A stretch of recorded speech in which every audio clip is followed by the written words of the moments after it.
Picture an object so unimaginably dense, with gravity so overwhelming that even light, the fastest thing in the universe, gets trapped, unable to escape its immense pull.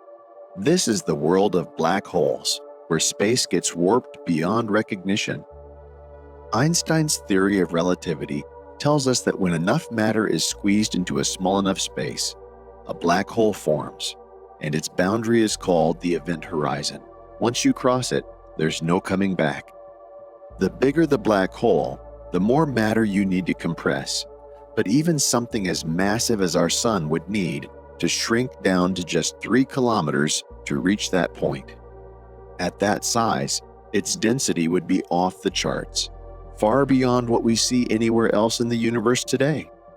And for anything less massive than the sun, it's held together by the invisible forces between subatomic particles, preventing it from collapsing into a black hole.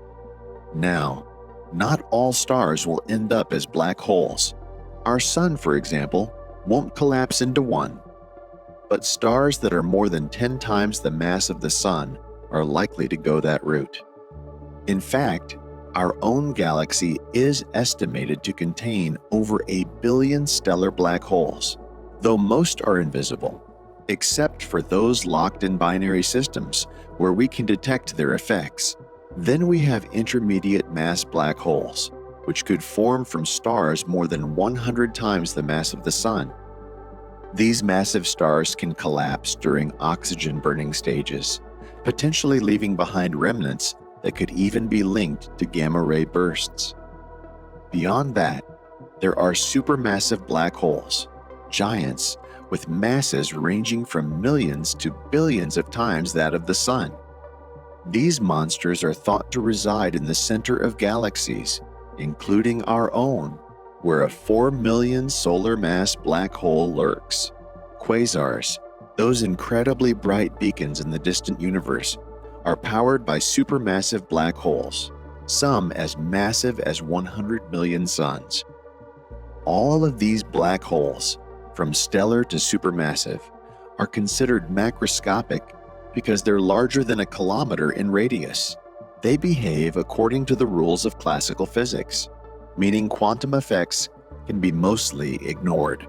But there's another fascinating type of black hole, the primordial black hole.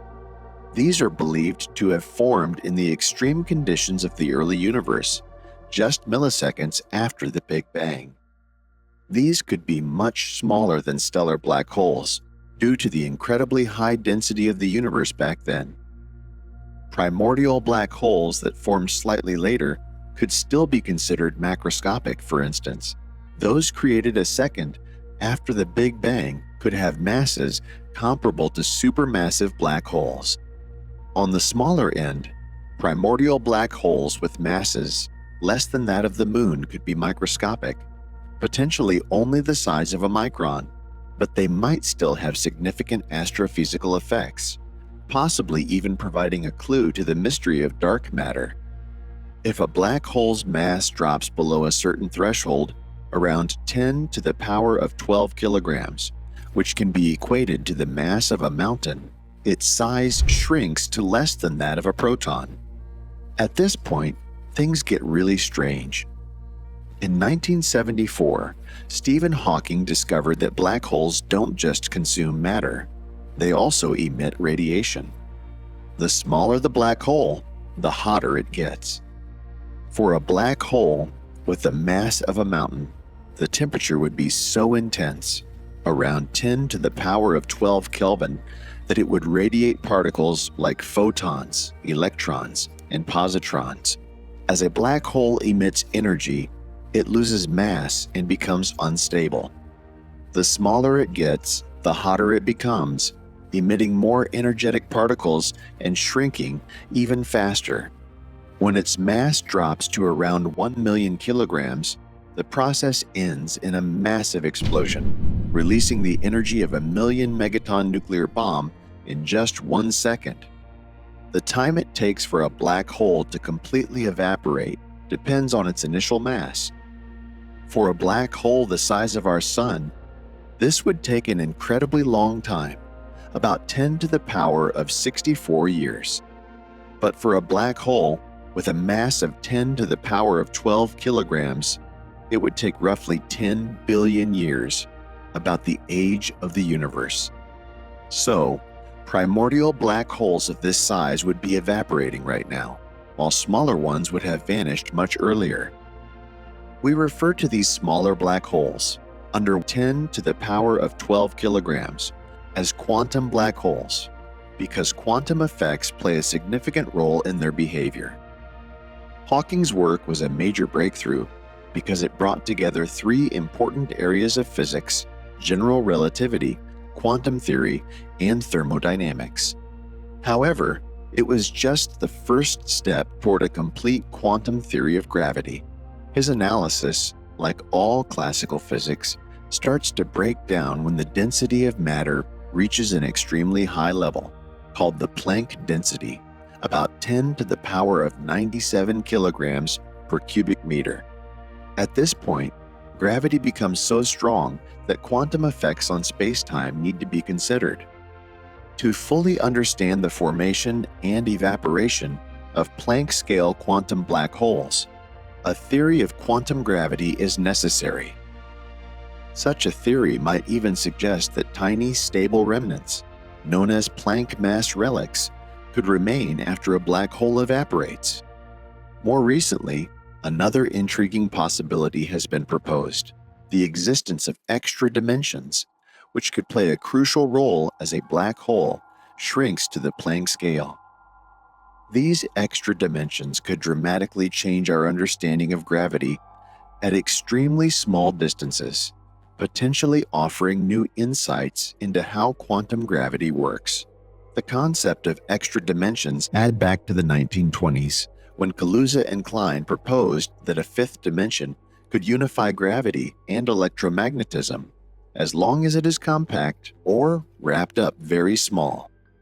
Later, scientists discovered more subatomic forces, and theories like superstring theory introduced 6 extra dimensions, while M theory, which unifies different versions of string theory, suggests there are 7 extra dimensions. Normally, these extra dimensions are thought to be so small that on the Planck scale, they have no noticeable effect on black holes larger than the Planck mass. However, in some models, these dimensions might be larger, which would cause gravity to grow much stronger at short distances, deviating from the usual Newtonian inverse square law. Some models even propose warped extra dimensions, but they would still have the same effect of making gravity much stronger at tiny scales. When an evaporating black hole shrinks to the Planck scale, around 10 to the power minus 35 meters in size and 10 to the power minus 8 kilograms in mass, it becomes what we call a Planckian quantum black hole. It's much smaller than an elementary particle, but far more massive. This is likely the smallest possible black hole, since below the Planck length, space itself can't be treated as continuous. It's also possible that many primordial black holes formed during the Planck era due to quantum fluctuations, but they would have evaporated very quickly. The idea that gravity could grow stronger at small scales suggests that the standard estimate for the Planck energy, and therefore the minimum mass needed to form a black hole, might be too high. This raises the exciting possibility that black holes could potentially be created in particle accelerators, like the Large Hadron Collider. These machines accelerate particles like protons to nearly the speed of light, giving them extremely high kinetic energies. At the LHC, for example, a proton reaches an energy of around 7 tera-electron volts, equivalent to a mass of 10 to the power of minus 25 kilograms. When two particles collide at such high speeds, their energy is concentrated in a tiny space, which leads to the question, could these collisions occasionally create a black hole? In the absence of large extra dimensions, this is unlikely. A proton's mass, which is 10 to the power of minus 25 kilograms, is far smaller than the Planck mass, which is about 10 to the power of minus 8 kilograms.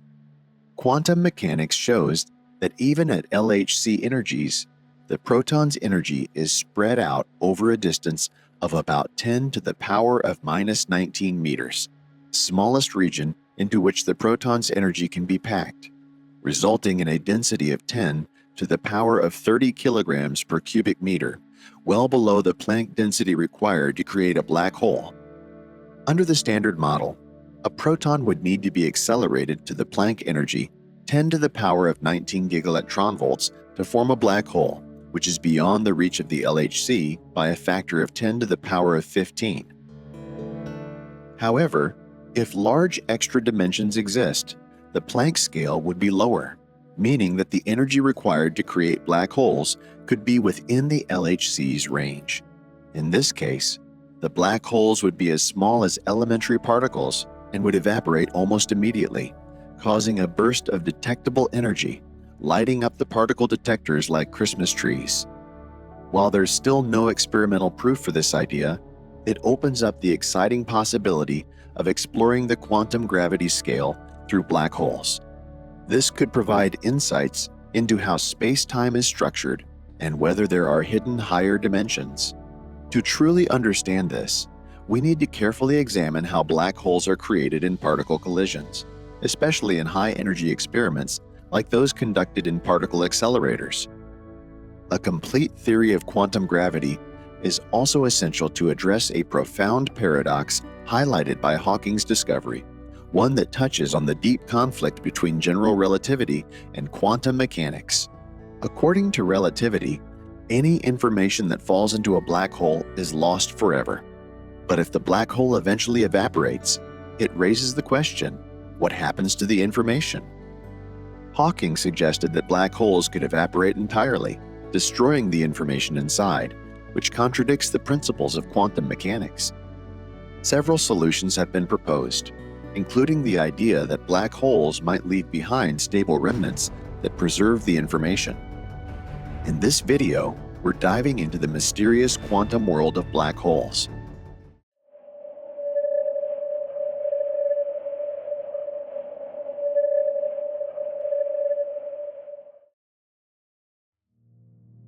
Black holes can form from the collapse of massive stars that have finished burning their nuclear fuel. Stars smaller than about 4 times the mass of the Sun become white dwarfs as their collapse is stopped by electron pressure. Stars between 4 and 8 times the mass of the Sun might explode due to carbon ignition. For stars larger than 8 times the mass of the Sun, they burn until an iron/nickel core forms, at which point nuclear reactions can no longer produce energy and the core collapses. If this collapse is halted by neutron pressure, a neutron star forms and the outer layers are ejected in a supernova. For even larger stars, around 25 to 40 times the Sun's mass, the collapse might be delayed due to fallback of ejected material, but eventually the core collapses into a black hole. If the star is above 40 times the Sun's mass, it collapses directly into a black hole. These stellar black holes likely exist throughout the disks of spiral galaxies. Stars larger than about 102 times the mass of the Sun are unstable during their hydrogen and helium-burning phases due to radiation pressure. These stars, called very massive objects, can survive for a few million years because the pulsations they experience during these phases are controlled by shock formation, which reduces mass loss. However, when very massive objects begin burning oxygen, their high core temperature creates electron-positron pairs, leading to instability. If the core is large enough, it collapses into an intermediate mass black hole. This process occurs in stars with masses above 200 times that of the Sun. Some believe that early massive stars of this kind might be scattered throughout intergalactic space and could even be linked to gamma-ray bursts. While once thought to contribute to dark matter, it's unlikely because they would produce too much light. For even larger stars, over 105 times the mass of the Sun, known as supermassive objects, the collapse is driven by general relativistic instabilities skipping nuclear burning altogether and directly forming supermassive black holes. These black holes are often found in the centers of large galaxies, but their exact formation process is still unclear. They could form through the merging of smaller black holes, accretion of material, or relaxation processes in star clusters. Despite their size, some do not undergo the extreme compression seen in stellar black holes, and a black hole with a mass of 109 times the Sun's would have a density similar to that of water inside its event horizon. Primordial black holes, smaller than the mass of the Sun, would need extremely high compression to form, but such conditions might have naturally occurred in the early moments of the Big Bang.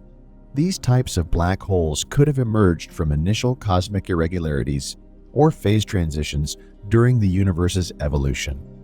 Their mass would depend on the size of the particle horizon at the time they formed, leading to a wide mass range, from about 10 raised to the negative 5 grams forming at the Planck time, to 105 solar masses for those forming around 1 second after the Big Bang. Some could even fall into the intermediate mass black hole range, potentially contributing to dark matter and generating an interesting gravitational wave background without emitting excessive background light. If evaporating primordial black holes leave behind stable Planck mass relics, these relics could also contribute to dark matter.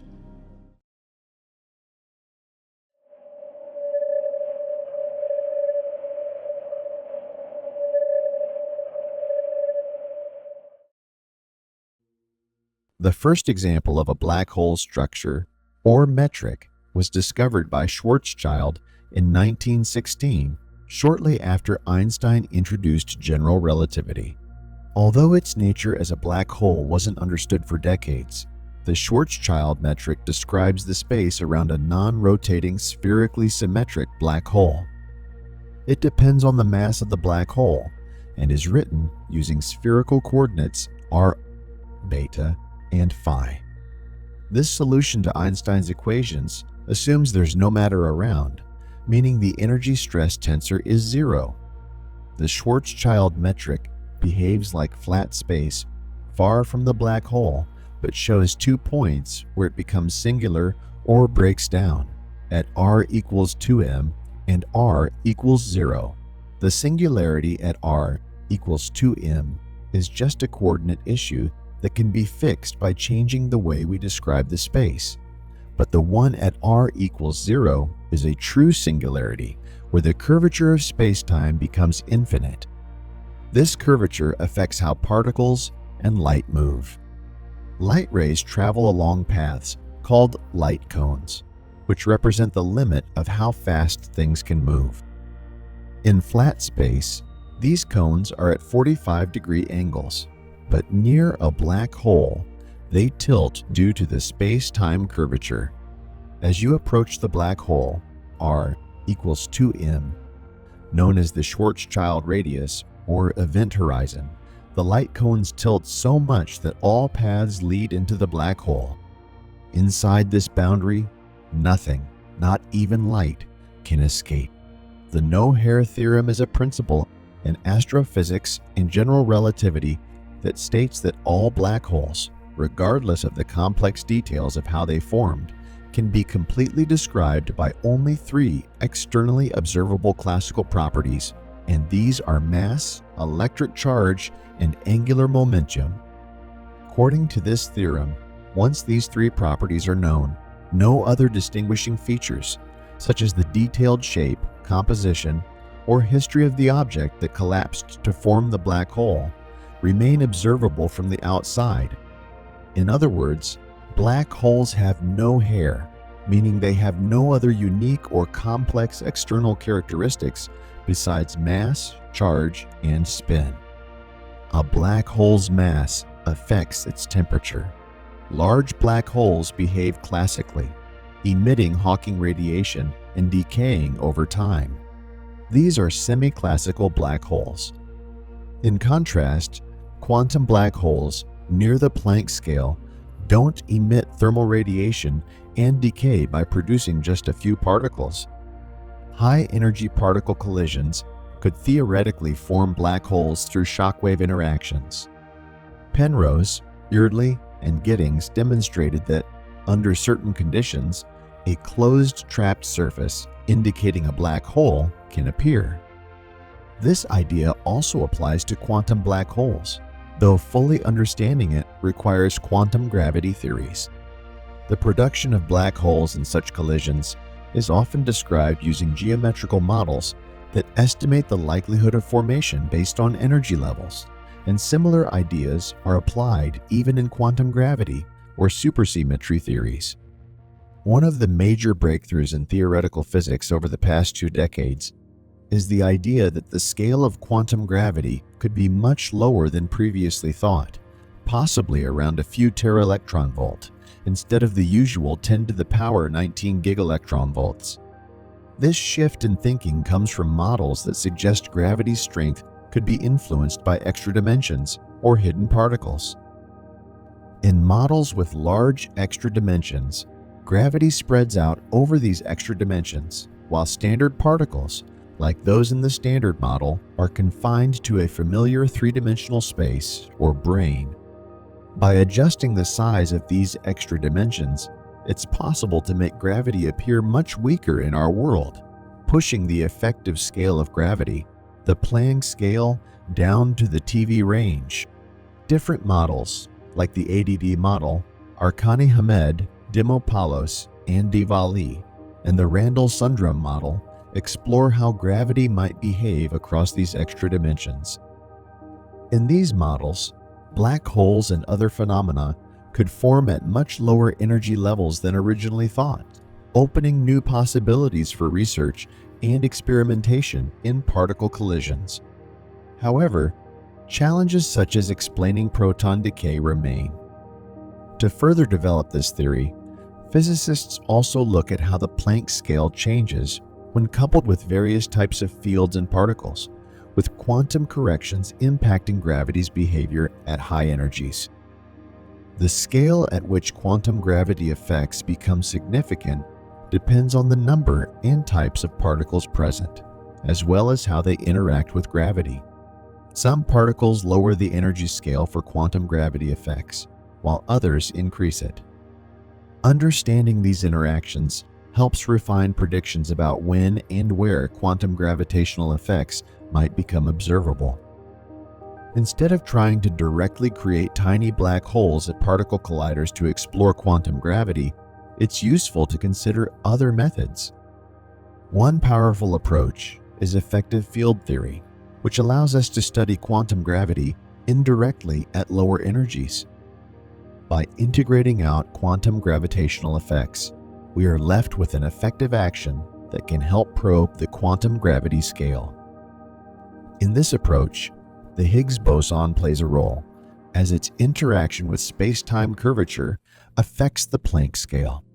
There are 3 key parameters, psi and C1 and C2, that determine these interactions, and they are tied to the behavior of gravity and the universe's expansion.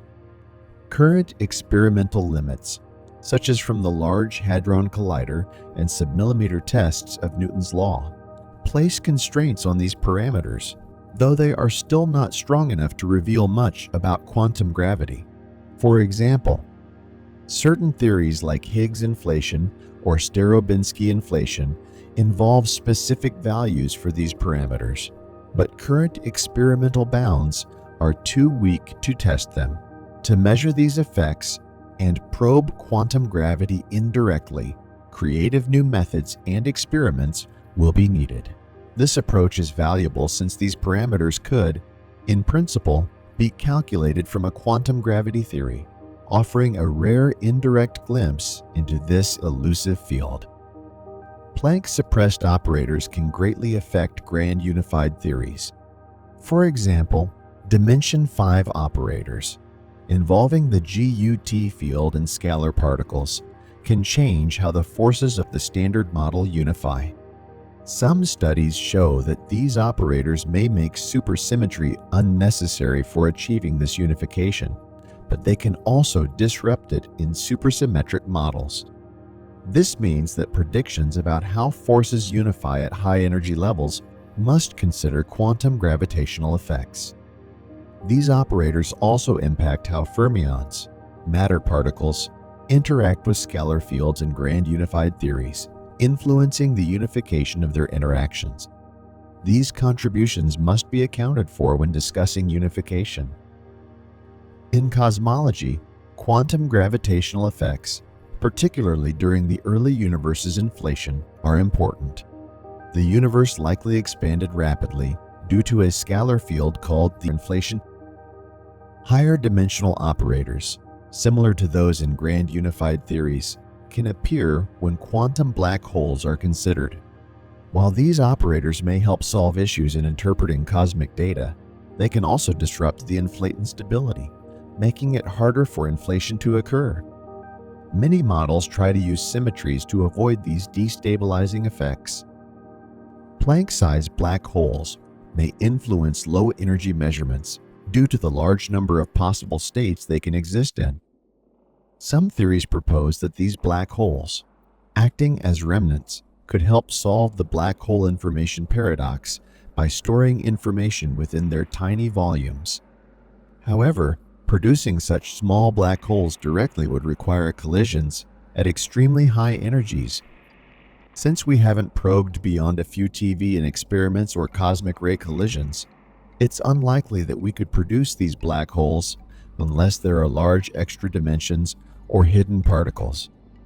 Thus, direct production of Planckian quantum black holes is not feasible at current energy levels. The situation changes when considering quantum black holes indirectly through their effects in quantum loops. These virtual black holes, even though they aren't directly observable, could still contribute to particle physics processes. In low-energy experiments, the influence of quantum black holes might be limited, as heavy particles usually don't affect low-energy physics. But quantum black holes could be different due to their potentially vast number of states. When we consider a whole spectrum of black holes, their cumulative effects could be significant, potentially impacting low-energy observables. In models where black holes are remnants, their large number of quantum states could further amplify these effects, contributing to debates about whether remnants can resolve the black hole information paradox. This challenge also applies to models predicting quantum black holes at lower energy scales, as their vast number of states could disrupt our understanding of low-energy physics. The production of black holes in high-energy particle collisions provides insight into the possible masses of quantum black holes. The smallest black hole mass is around the Planck scale, and the largest can be 5 to 20 times that. The contribution of quantum black holes to low-energy physics depends on two factors: the number of states and their multiplicity. If the spectrum of black holes is continuous, it could lead to an infinite number of states and large contributions to low-energy physics, which isn't realistic. However, if the mass spectrum is quantized in units of the Planck scale, the number of quantum black hole states would be limited to a range of 5 to 20, making it manageable. The multiplicity factor depends on whether quantum black holes retain the no-hair property of classical black holes, meaning they would only have a few defining characteristics like mass, angular momentum, and electric charge. If this holds, meaning quantum black holes wouldn't significantly impact low-energy experiments. While quantum black holes could carry additional quantum numbers, for example color charges from particle collisions, the number of states remains small. Even if two black holes store different internal information, they are considered the same from the perspective of an outside observer if they share the same quantum numbers. This limits the multiplicity of states. One of the most precise tests for the effects of new physics, like quantum black holes, comes from the measurement of the muon's anomalous magnetic moment. However, if gravity respects certain symmetries, quantum black holes are unlikely to strongly affect low-energy experiments like this one, with new physics contributions limited to a few TeV in scale. Quantum black holes can affect the muon's anomalous magnetic moment, but the impact is limited. By using this measurement, we can set a loose upper bound on the number of quantum black hole states, finding that n is less than around 10 to the power 32. This suggests that unless there are infinitely many quantum black hole states, they won't significantly influence low-energy physics. If quantum gravity breaks symmetry at a deeper, non-perturbative level, the bound on n tightens slightly to about 10 to the power 11. However, this is still not restrictive enough to rule out the possibility of Planck-sized quantum black holes or remnants. Thus, such remnants remain a plausible solution to the black hole information paradox. Finally, thought experiments involving quantum black holes suggest that combining general relativity and quantum mechanics might introduce a minimal length in nature, which has been explored in various theoretical models.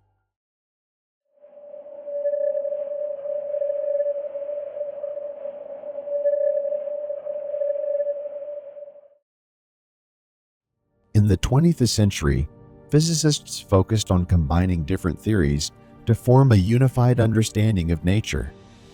Quantum mechanics, which explains how tiny particles behave, was merged with special relativity, leading to quantum field theory.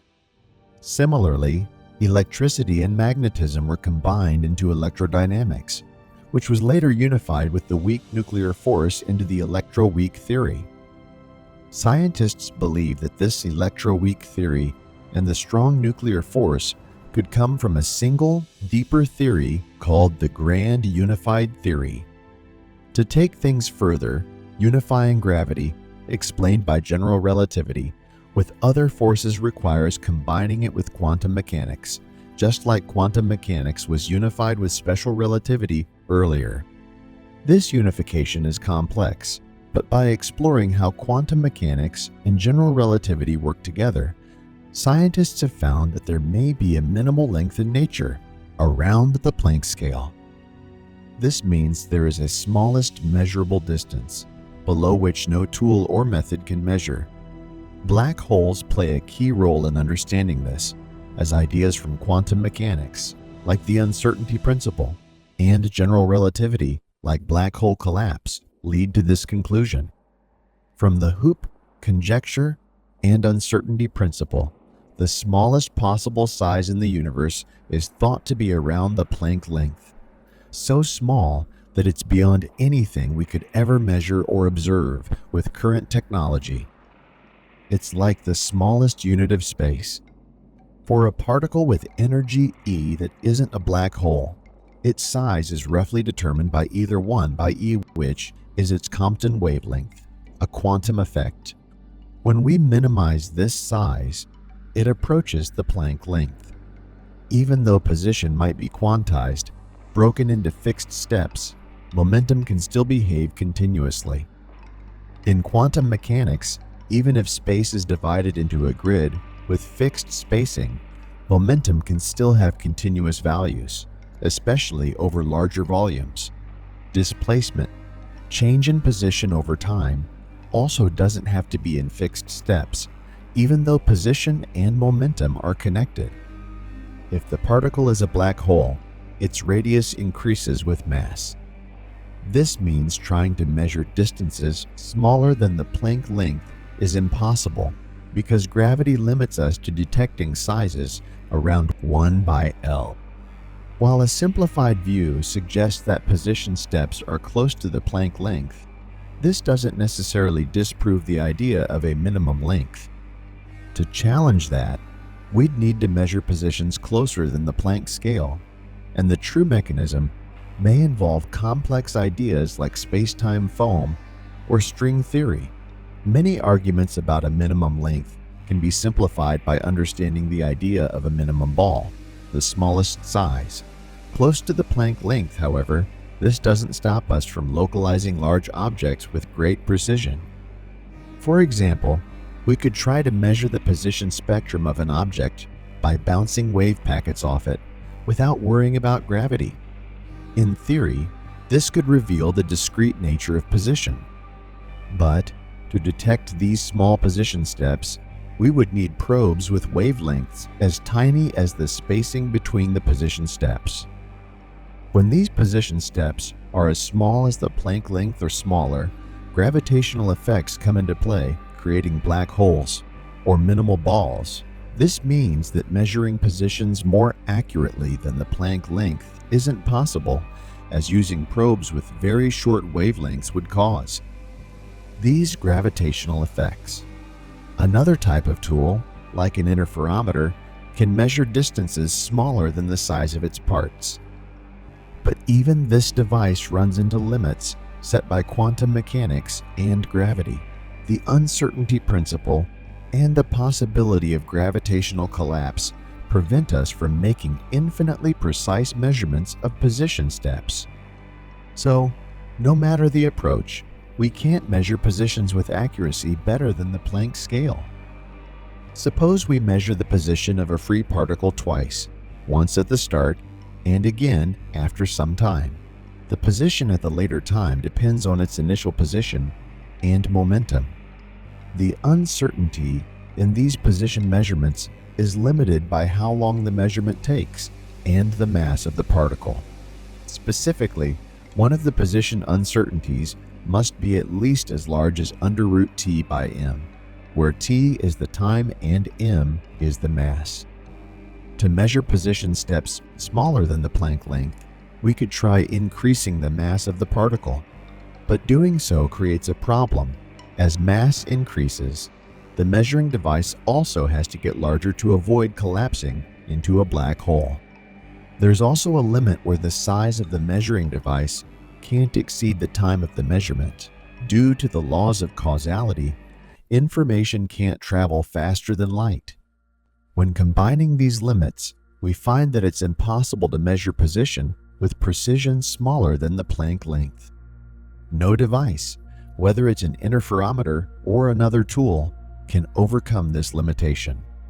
The minimum length we can measure is tied to the Planck length, although the exact size could vary slightly. If someone tried to reduce this minimum length, the mass of the apparatus would have to become much larger than its size, creating a black hole before the measurement could even happen.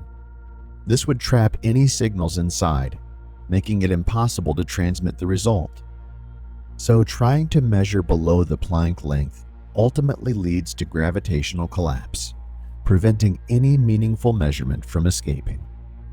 One implication of this result is that there might be a limited number of degrees of freedom in any given volume of the universe, meaning space and time may not be truly continuous. Instead, there's a finite amount of information or entropy in any finite region. A major challenge in quantizing gravity is dealing with infinite quantities caused by fluctuations at very small distances. However, these infinities might just be a problem with the way we calculate things using perturbation theory. A minimum length could act as a natural limit, removing these infinities. This idea could be tested through simulations of quantum gravity, like using a lattice model, to see if we get finite results even when we approach continuous space.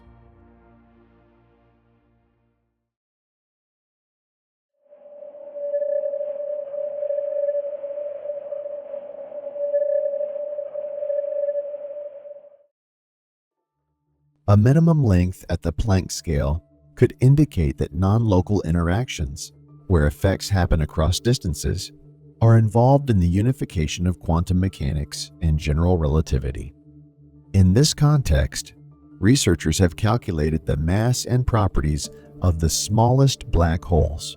These black holes cause tiny violations of causality, effects that seem to happen outside the usual cause and effect rules, at energy levels near the Planck scale.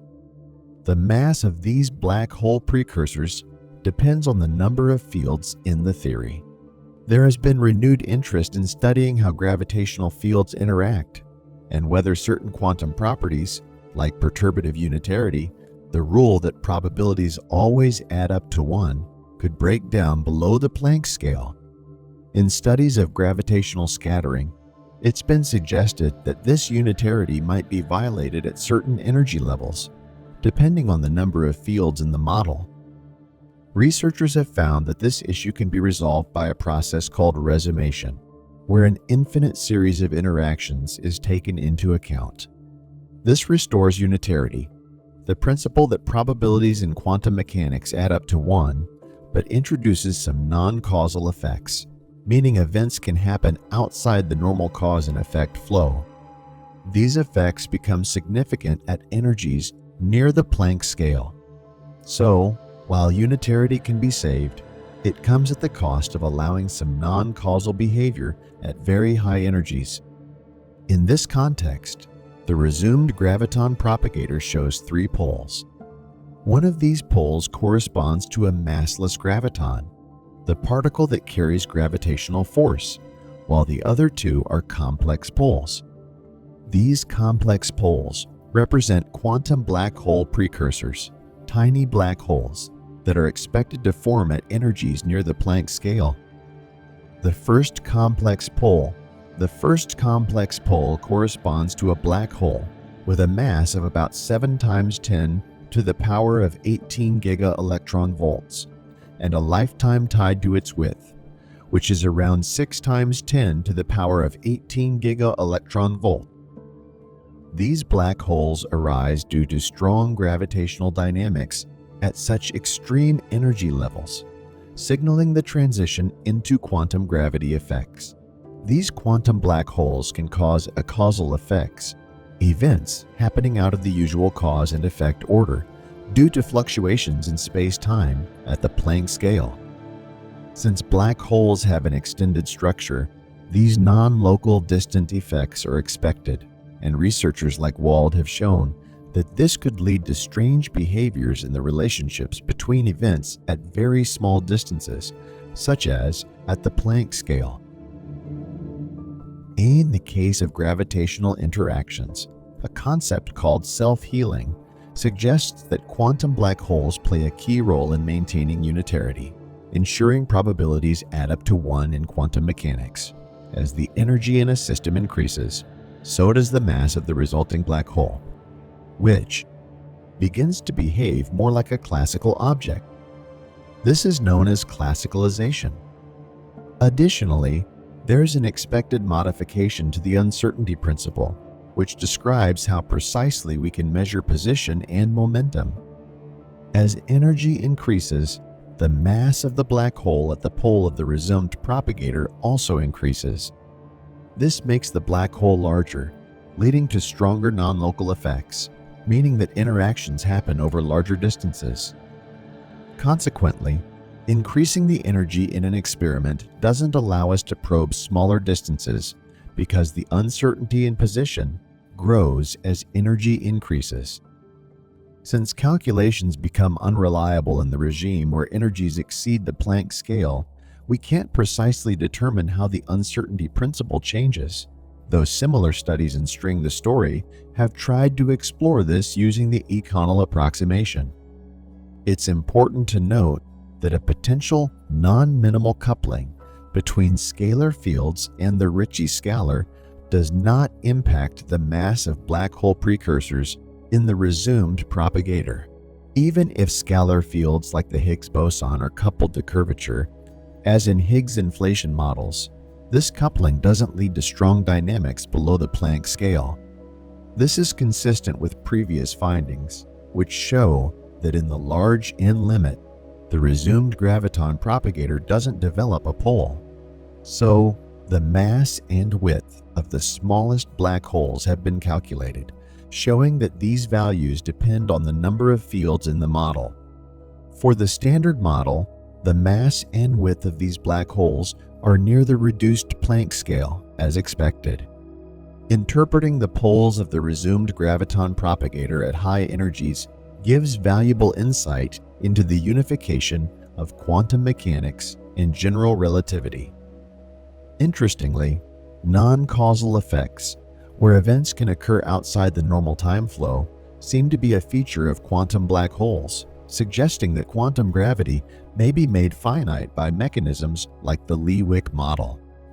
Both the self-healing and classicalization mechanisms seem to be essential components of quantum gravity and a more generalized uncertainty principle.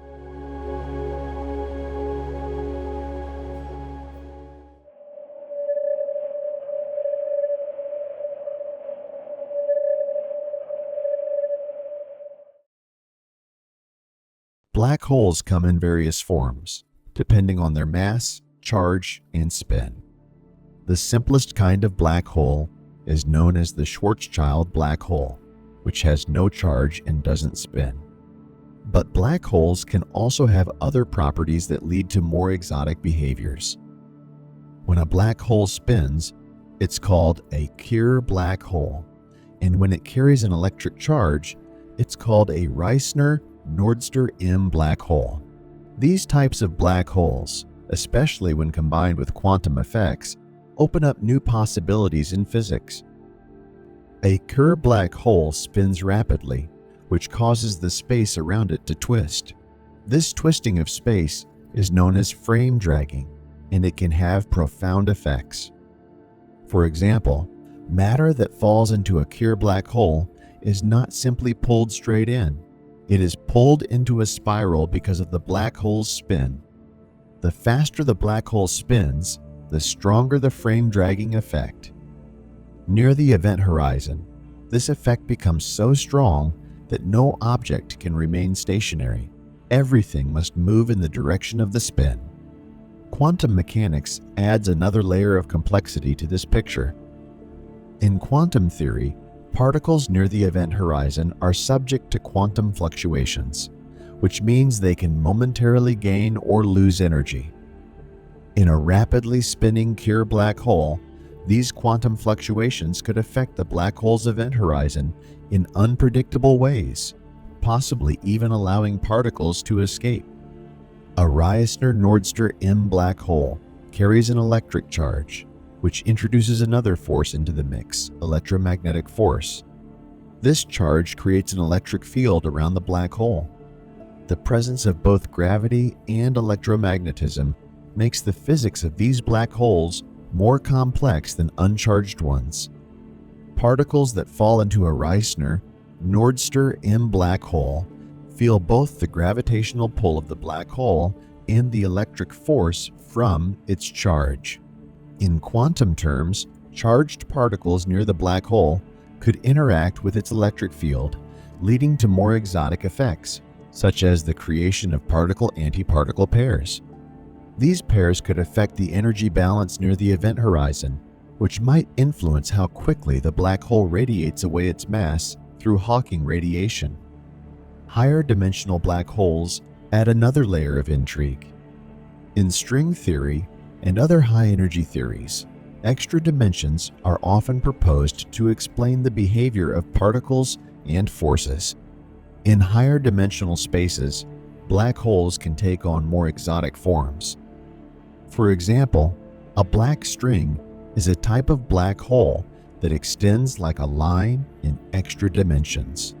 Similarly, black brains are two-dimensional surfaces of black holes that exist in these higher dimensions. These higher dimensional black holes can behave differently from their three-dimensional counterparts, particularly when it comes to quantum effects. For instance, the event horizon of a higher dimensional black hole could interact with quantum particles in unusual ways, such as stretching or deforming in response to quantum fluctuations. This could potentially alter the behavior of Hawking radiation or even allow new types of particles to escape the black hole. Black hole analogs, which are physical systems that mimic the behavior of black holes, provide a way to study quantum phenomena associated with black holes in the lab. These analogs are often created using fluids, acoustic waves, or even light, and they can simulate the event horizon of a black hole. For example, certain materials can slow down light to the point that it behaves like it's falling into a black hole. In these systems, researchers have observed effects similar to Hawking radiation, where particles seem to be emitted from the event horizon. These black hole analogs allow scientists to test some of the quantum theories associated with black holes in controlled environments. By studying these systems, we can learn more about how quantum fluctuations affect real black holes, particularly near the event horizon where classical and quantum effects intersect.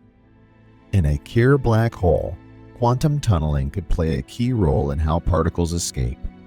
Tunneling is a quantum effect that allows particles to pass through energy barriers that would be impossible to cross according to classical physics. Near the event horizon of a spinning black hole, particles could gain enough energy through frame dragging to tunnel through the horizon and escape.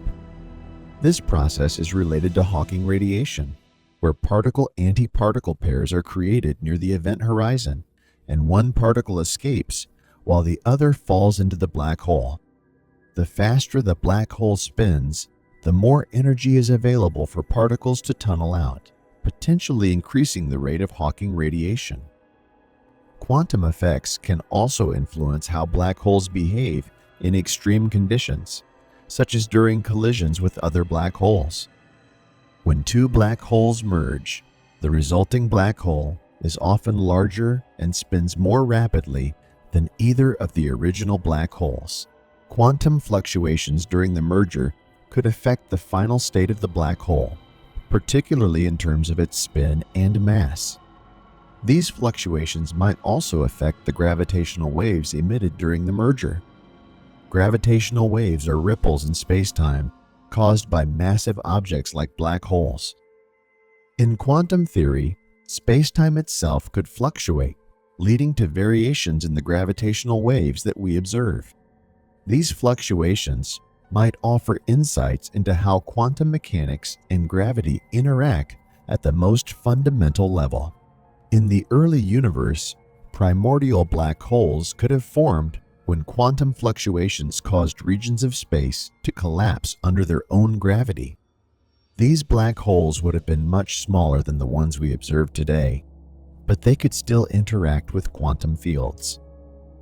If primordial black holes existed, they could have evaporated through Hawking radiation, potentially leaving behind a trace in the form of high-energy particles. Alternatively, they might still exist today, hidden in the dark matter that makes up most of the universe's mass. The quantum behavior of these tiny black holes could reveal new information about the nature of dark matter and the early universe. In exotic cases, black holes could also have different kinds of event horizons. For instance, some theoretical black holes might have inner and outer horizons. In quantum theory, these multiple horizons could interact with each other in complex ways, affecting the flow of particles and energy in and out of the black hole. For example, in a charged black hole, the inner horizon could act as a boundary where particles are temporarily trapped before being released. This could lead to unusual quantum effects, such as particles bouncing between the two horizons before escaping as radiation. Finally, some theories suggest that quantum gravity could fundamentally change how black holes behave. In classical physics, black holes are defined by their event horizons and singularities, where space-time curvature becomes infinite. But in quantum gravity, these singularities might be replaced by something more manageable, like a loop or a network of quantum connections. This idea is central to theories like loop quantum gravity, which suggests that space-time is made of discrete units or loops. In this view, the center of a black hole might not be a singularity at all, but a highly dense quantum structure. This could eliminate the paradoxes associated with singularities and offer a more complete understanding of black holes at the quantum level. Black holes in higher dimensions could also have strange shapes. For example, a 5-dimensional black hole might look like a donut or a ring instead of a sphere. In quantum theory, the event horizon of such a black hole could behave very differently from a spherical black hole, potentially leading to new kinds of radiation or particle behavior. These higher dimensional black holes could also give us clues about the fundamental nature of space and time, especially if our universe has hidden dimensions that we can't directly observe.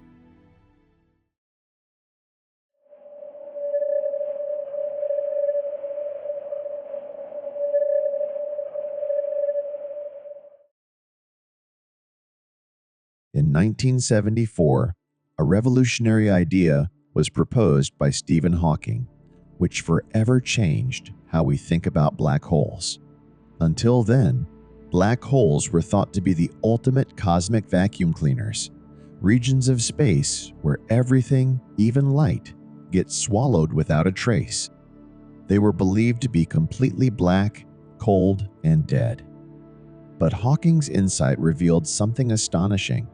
Black holes aren't just passive consumers of matter and energy. They actually emit radiation, which means they lose mass over time. This discovery, known as Hawking radiation, has profound implications for our understanding of both black holes and quantum mechanics. To understand how Hawking arrived at this groundbreaking discovery, we need to delve into the quantum world once again.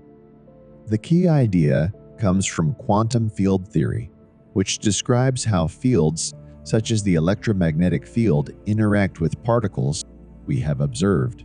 Hawking radiation is emitted from black holes, gradually causing them to evaporate over extremely long periods of time. According to quantum field theory, the vacuum of space is not truly empty. Instead, it's filled with temporary particle-antiparticle pairs that constantly pop in and out of existence. These are called virtual particles because they exist only for a brief moment before annihilating each other and disappearing. This process, now known as Hawking radiation, shows that black holes can slowly evaporate over time. This idea turned the classical notion of black holes on its head. Instead of being eternal, unchanging objects that only grow in size by consuming more matter, black holes could shrink and eventually disappear, losing mass through this radiation.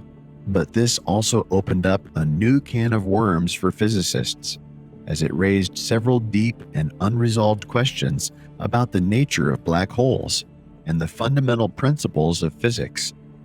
The fact that black holes can emit radiation and lose mass is counterintuitive. After all, black holes are known for pulling everything inward, not for radiating energy outward. So how does this work?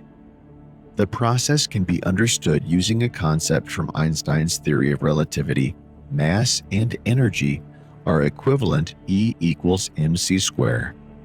When the virtual particle pair is created near the event horizon, the black hole loses a tiny bit of its energy by pulling one of the particles inside.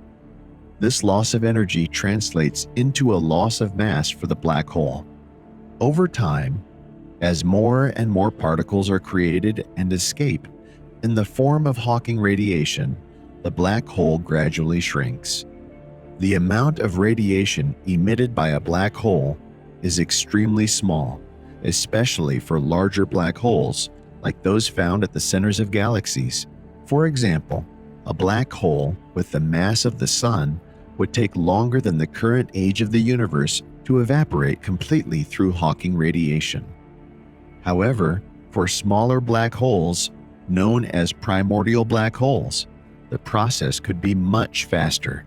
These smaller black holes, which may have formed in the early universe, could potentially evaporate in much shorter time frames, and their final moments would be marked by an intense burst of energy. One of the most surprising aspects of Hawking's discovery is that it connects black holes to thermodynamics, the branch of physics that deals with heat, energy, and entropy.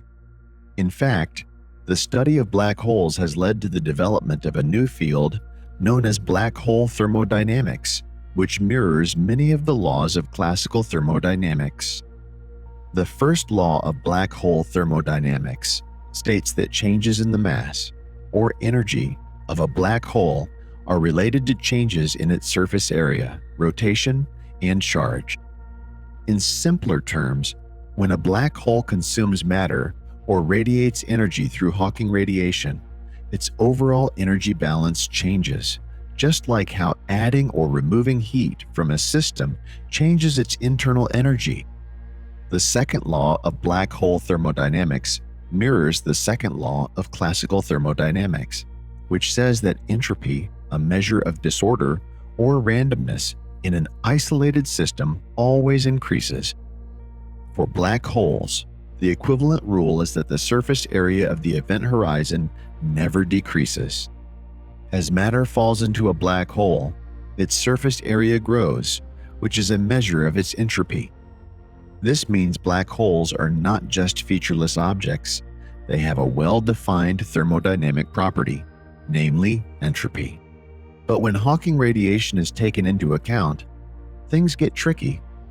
If black holes can lose mass and shrink through radiation, it suggests that their surface area could decrease over time. This raised an important question. Does this violate the second law of thermodynamics?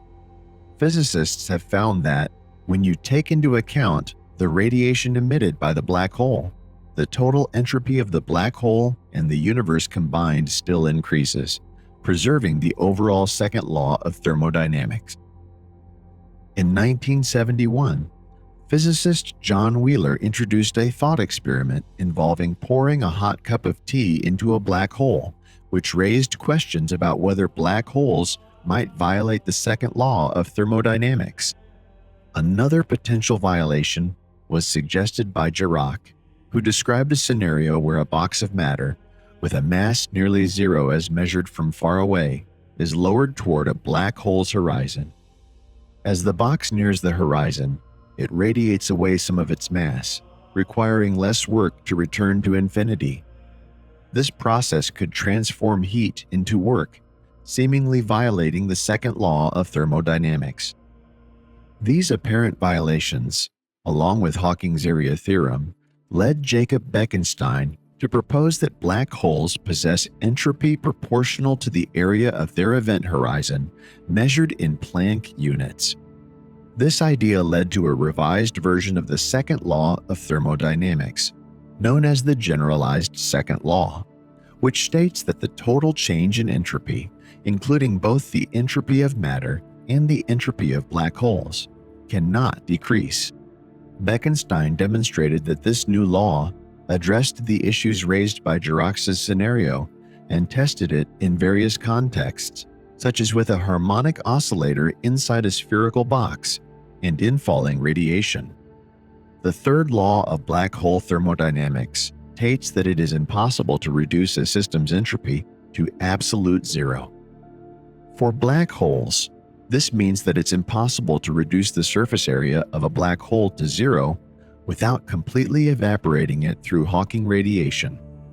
These laws of black hole thermodynamics provide a profound connection between the seemingly separate fields of gravity, quantum mechanics, and thermodynamics, showing that black holes are much more than just mysterious cosmic objects. They are deeply intertwined with the fundamental laws of physics. One of the most important implications of Hawking's discovery is that black holes can eventually evaporate completely. As black holes lose mass over time through Hawking radiation, they shrink and radiate more intensely.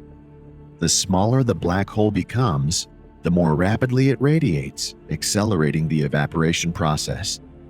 Eventually, a black hole could shrink to a tiny point and disappear altogether in a final burst of radiation.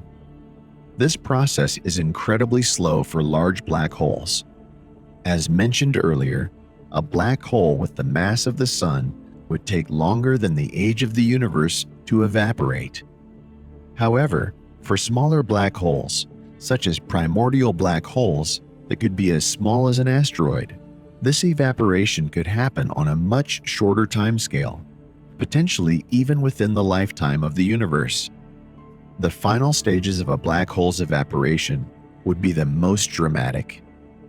As the black hole shrinks, it radiates more and more energy, releasing a burst of high-energy particles in its final moments. Some physicists predict that the death of a black hole would produce a powerful burst of gamma rays, which could be detectable by telescopes. However, so far, no such bursts have been observed, leading some to speculate that primordial black holes may not exist, or they evaporated long ago.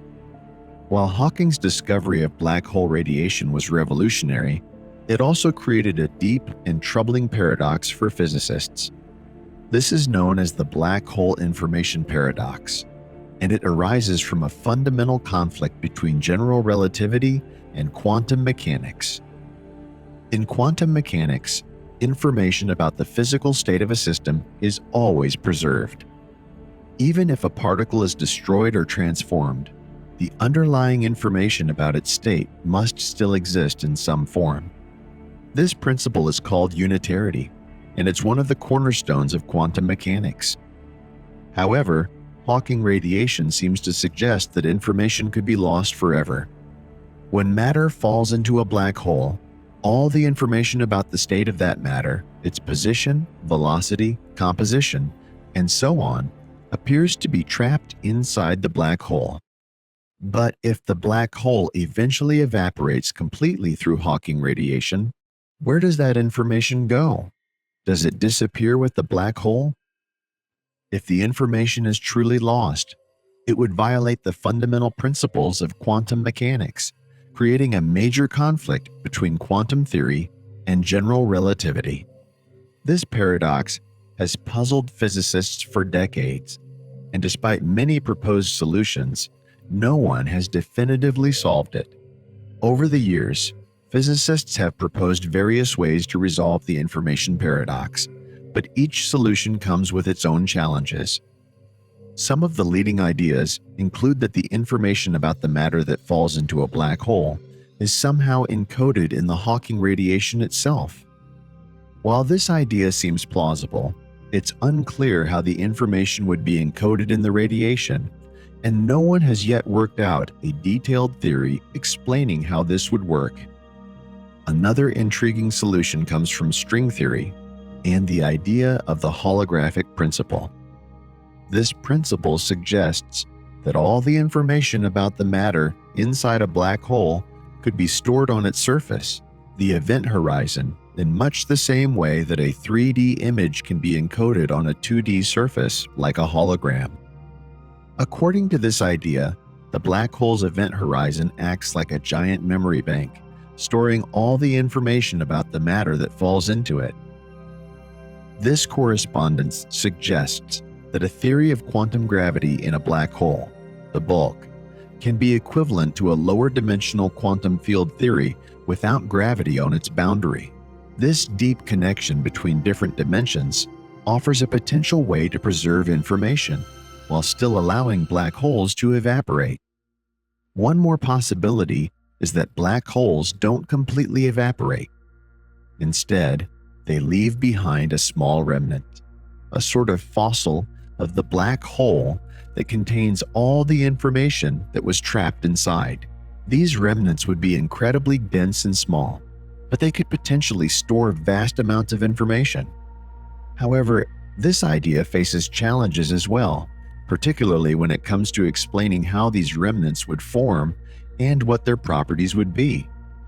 One of the more recent and controversial ideas is the concept of firewalls.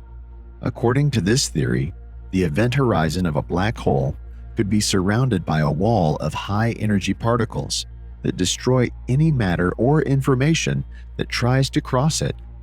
This would solve the information paradox by ensuring that information never actually falls into the black hole. It's destroyed at the event horizon. However, this idea challenges the traditional view of black holes and has sparked intense debate among physicists.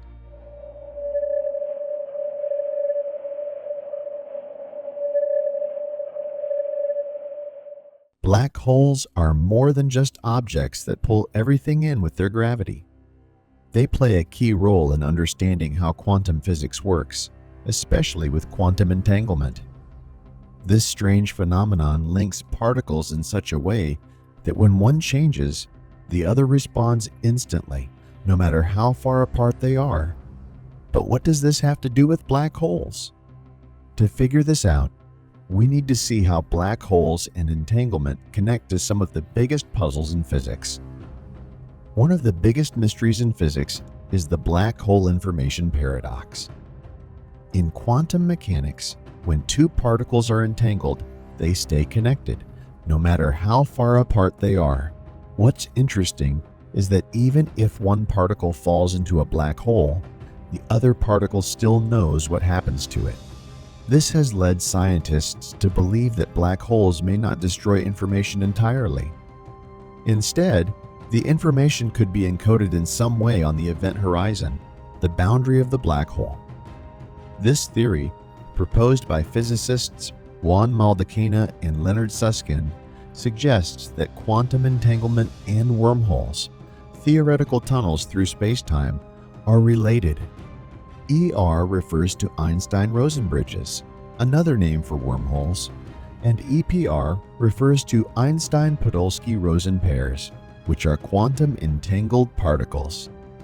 The idea is that entangled particles might be connected through tiny wormholes. So, if one particle falls into a black hole, it could still be connected to the other particle outside the black hole. This theory suggests that black holes and quantum entanglement are linked in ways that we don't fully understand yet, but it could help explain how information might escape a black hole without being destroyed. In the classic view of a black hole, anything that crosses the event horizon is lost forever. But quantum entanglement introduces the possibility that information might not be lost after all. This could mean that the information about the stuff that falls into a black hole is stored in a kind of quantum code on the event horizon. This code could be related to the holographic principle, a theory that says all the information inside a black hole could be represented as a two-dimensional surface on its event horizon. The holographic principle suggests that everything happening inside a black hole can be described by what's happening on its surface. This has huge implications for how we understand the universe. If information inside a black hole is stored on its surface, then the event horizon might act like a screen that shows what's inside, much like a hologram. Entanglement could be the mechanism that helps transfer this information back out into the universe in the form of Hawking radiation. Entanglement could also play a role in the structure of space-time itself. Some scientists think that space-time, the very fabric of the universe, might emerge from quantum entanglement. In this view, the geometry of space and time could be created by networks of entangled particles. This idea has gained traction in recent years, a theory in which a quantum system without gravity is related to a system with gravity in a higher dimension. If space-time itself is built from quantum entanglement, then black holes could be places where this connection is most intense. Inside black holes, space-time breaks down, and singularities form. These singularities are points where the laws of physics, as we know them, stop working. But if quantum entanglement is fundamental to space-time, then the behavior of entangled particles could offer clues about what happens in these extreme conditions. To sum up, quantum entanglement is an essential piece of the puzzle when it comes to understanding black holes.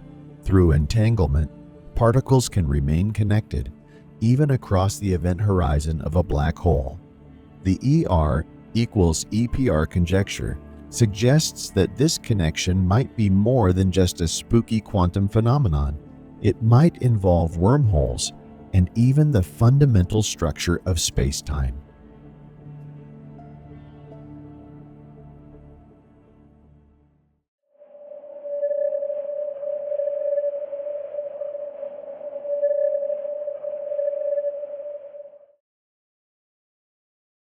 Astronomers have made an incredible discovery that could help explain the mysterious dark energy that makes up most of the universe. According to recent findings, black holes could be the key to unlocking this mystery. Also, dark energy has long puzzled scientists, as it has been inferred from observations of stars and galaxies, but its origins and nature remain largely unknown. However, this latest discovery provides a potential explanation for this enigmatic force. Only 5% of the universe is made up of the matter we know, while 27% is made up of dark matter, an elusive substance that doesn't interact with light. The rest of the universe, a whopping 68%, is composed of dark energy. In a recent scientific publication in the Astrophysical Journal Letters, researchers presented compelling evidence suggesting that black holes may be the origin of dark energy. Dark energy is a puzzling thing that makes space stretch and pushes the universe to expand faster. Scientists speculate it might be an unknown field or property of empty space. Now here looms a tantalizing question: how can black holes and dark energy be connected? According to quantum mechanics, empty space should have vacuum energy, which is believed to be present throughout the universe and resist gravity. This energy is a top contender for dark energy. In 1966, Soviet physicist Erast Gleiner proposed a theory based on Einstein's equations that giant balls of vacuum energy could appear as black holes to outside observers while actually having different properties. To understand this theory, imagine two balls of the same size and mass, with one being a black hole and the other being a giant ball of vacuum energy. From a distance, both balls would appear to have the same gravitational pull and appear indistinguishable. However, upon closer inspection, their properties would be different. The black hole would have a singularity and an event horizon, while the giant ball of vacuum energy would not have these features. Instead, it would be made up of vacuum energy, which exerts a force opposing gravity and plays a role in the acceleration of the expansion of the universe. This means that if these objects exist, dark energy is not spread out evenly in space. Instead, it is found only in certain areas, specifically inside black holes. Despite being limited to these locations, dark energy would still have an impact on the expansion of the universe. According to astrophysicist Duncan Farah from the University of Hawaii, Manoa, if supermassive black holes are indeed the source of dark energy, it would mean that they are connected to the constant stretching of space and that their mass should change as the universe expands. In other words, if the volume of the universe doubles, so does the mass of the black hole. The researchers compared black hole masses in galaxies where stars are still forming with black hole masses in dormant galaxies where no more stars are born. In young galaxies, black holes can grow by consuming nearby stars and other material. However, in older galaxies, there is not much material left for them to consume. Surprisingly, the scientists found that the black holes in dormant galaxies were much more massive than expected, indicating that there may be another way in which the black holes are growing. After analyzing the properties of ellipticals over roughly 9 billion years, Farah and his team made an interesting discovery. They found that black holes in the early universe were much smaller relative to their host galaxies than those in the modern universe. This suggests that the black holes had grown by a factor of 7 to 10 times in mass over time. They reported their findings in the Astrophysical Journal this month. If black holes grew by eating nearby gas and dust, many new stars should have formed far from them. But if black holes were made from dark energy, they would change in the same way the universe does. And that is what scientists found when they studied certain galaxies with big black holes. Black holes have an incredibly powerful gravitational force that even light cannot escape, causing everything to be drawn in. At the center of a black hole lies a singularity where matter is compressed to an infinitely dense point. However, singularities are mathematical concepts and are not believed to be physically real. This theory also restricts the singularity concept. This theory is also not free from inquiries, and a frequent question being asked is that black holes only make up a small percentage of visible matter. As we are aware, visible matter accounts for only 5% of the entire universe, while dark energy makes up 68%. Hence, it is not possible for black holes alone to account for this significant amount. Furthermore, there are still many unanswered questions regarding the behavior of black holes, such as the information paradox, which raises the question of whether information can truly be lost in a black hole. The study of black holes is also hindered by the fact that they are incredibly difficult to observe directly, and much of our understanding of them is based on indirect observations. All of these properties of black holes, such as information paradox and less percentage of the visible matter, certainly put a question mark on this theory. But the scientists are thinking out of the box theories, and the recent discovery that black holes could be the key to unlocking the mystery of dark energy has sparked a wave of excitement and fascination in the scientific community.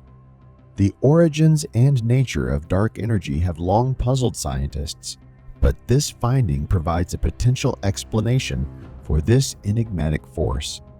The potential connection between black holes and dark energy offers a tantalizing possibility for transforming our understanding of the universe and the forces that shape it. With only 5% of the universe made up of the matter we know, and the rest composed of dark energy and dark matter, this discovery opens up a whole new realm of possibilities. By studying the behavior of black holes, researchers have found evidence suggesting that they emit particles that could potentially create dark energy.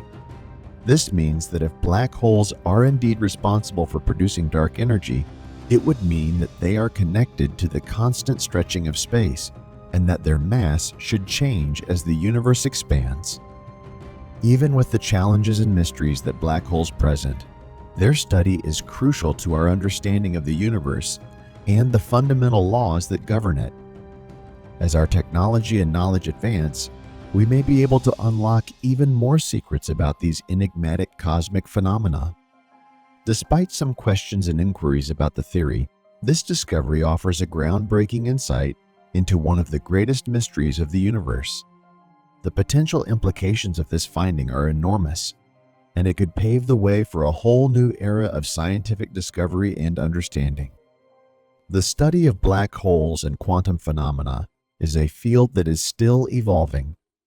By combining classical ideas of gravity with the rules of quantum mechanics, physicists hope to unlock new insights into how the universe works on the smallest scales. Whether through black hole analogs in the lab, exotic black hole types, or new theories of quantum gravity, we are slowly piecing together the puzzle of black holes and their quantum worlds. This concludes our video. We hope you enjoyed the content and found it informative. If you did, please consider subscribing. It's free for you, but helps support our channel. Thanks for watching, and we'll see you in the next video.